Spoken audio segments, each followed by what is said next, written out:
महात्मा गांधी, जिनके वास्तविक नाम मोहनदास करमचंद गांधी थे, भारतीय स्वतंत्रता संग्राम के प्रमुख नेता थे और एक महान धर्मनिरपेक्ष स्वतंत्रता सेनानी भी थे। उन्हें अहिंसा के पिता या भारतीय राष्ट्रीय आंदोलन के पिता के रूप में भी जाना जाता है। उन्होंने भारतीय इतिहास को अपने अद्भुत संघर्ष और सत्याग्रह आंदोलन से सजाया। जन्म 2 अक्टूबर 1869, पोरबंदर, गुजरात, भारत।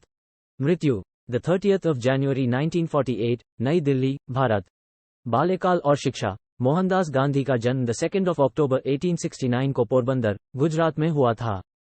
उनके पिता का नाम करमचंद गांधी था, जो राजकोट रियासत के दीवान थे। माता का नाम पुतलीबाई था। उन्हें अपने धार्मिक मूल्यों और संस्कृति के साथ बड़ा कराने में माता का बहुत प्रभाव था। उन्होंने भारतीय विधवा समाज के लिए एक उत्कृष्ट संगठन, सर्वोदय मंदिर, की स्थापना की थी।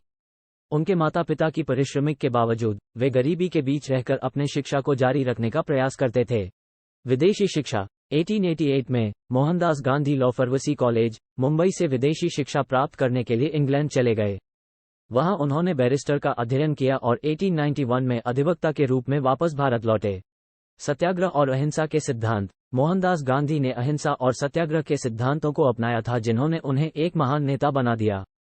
उन्होंने आंदोलनों के माध्यम से अब की बार ब्रिटिश सरकार को भारत से आज़ादी दिलाने का संघर्ष किया।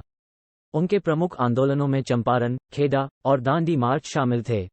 स्वतंत्रता की प्राप्ति। भारतीय स्वतंत्रता संग्राम में उनका योगदान अद्भुत रहा और उनके सत्याग्रही और अहिंसक संघर्ष ने भारतीयों को एकजुट किया। आखिरकार भारत 15 अगस्त 1947 को आज़ाद हुआ और भारतीय संविधान ने देश को गणतंत्र घोषित किया। विश्वास और आचरण। महात्मा गांधी का विश्वास था कि सभी मनुष्य समान हैं और उन्हें समान अधिकार और अवसर मिलने चाहिए। उन्होंने भारतीय समाज में अपराध के विरुद्ध आंदोलन किया और अछूतों के अधिकारों की रक्षा की। शीर्षक। महात्मा उन्हें भारतीय स्वतंत्रता संग्राम के प्रमुख व्यक्तित्वों में से एक बनाता है, जो अपने नैतिकता, अहिंसा और भारतीय राष्ट्रीय आंदोलन में अपने महत्वपूर्ण योगदान के लिए प्रसिद्ध हुए। निधन। महात्मा गांधी का आखिरी समय उनके आध्यात्मिक और राष्ट्रीय उत्साह में बिता।